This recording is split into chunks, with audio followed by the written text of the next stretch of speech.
Kasako Media, tunaangazia maisha, tunaandika kesho. Tumewakamata watuhumiwa 29 kwa tuhuma za mauaji na chanzo ni uzushi wa kuibiwa nyeti.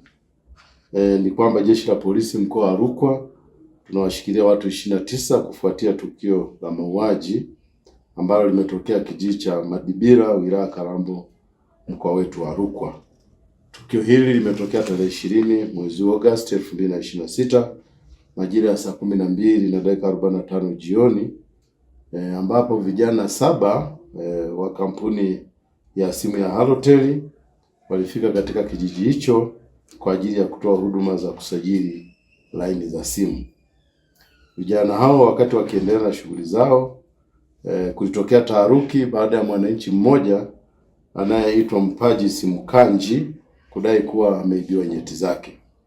Baadhi ya wananchi walianzisha vurugu na kuwashambulia vijana hao kwa kutumia mawe, fimbo pamoja na silaha zingine za jadi.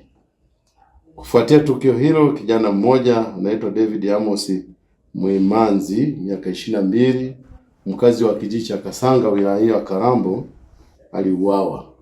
Lakini vijana wengine 6 waliweza kujeruhiwa maeneo mbalimbali ya miili yao. Katika tukio hilo pia wananchi walichoma gari moto. Gari hilo ni lenye namba za usajili T157 DQP aina ya Nissan, na ndilo waliokuwa wametumia wale vijana kwa ajili ya kusafiria kutoka Kalambo mpaka kwenye hicho kijiji cha Madibira.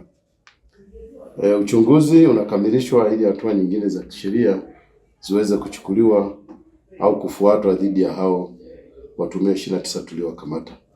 Kufuatia tukio hili, jeshi la polisi tunatoa wito kwamba baadhi ya wananchi wanaochukua wenye tabia za kujichukulia sheria mkononi, lakini wenye imani hizi za kishirikina waziache, kwa sababu zinaleta madhara kwa jamii na hazina sababu zozote za msingi.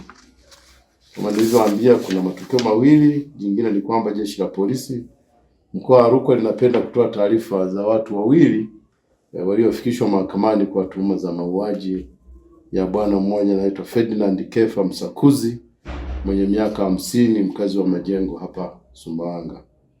Watuhumiwa waliofikishwa mahakamani ni Michael John Bubinza ambaye aliwahi kuwa askari wa jeshi la polisi mkoa wa Rukwa, pamoja na Cyprian Manyo Pasco, dereva bodaboda, na wote hawa ni wakazi wa hapa Sumbawanga.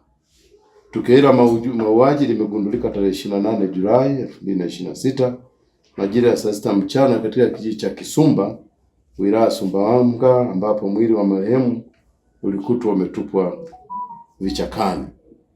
Baada ya uchunguzi muhimu wa awali kukamilika tarehe 19 Agosti 2026, watuhumiwa hao wawili walifikishwa mahakamani katika mahakama ya wilaya Sumbawanga na kusomewa shtaka la mauaji.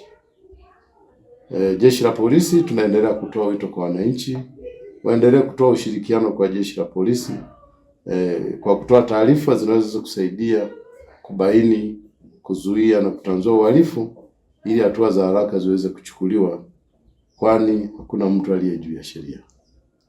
Asanteni sana.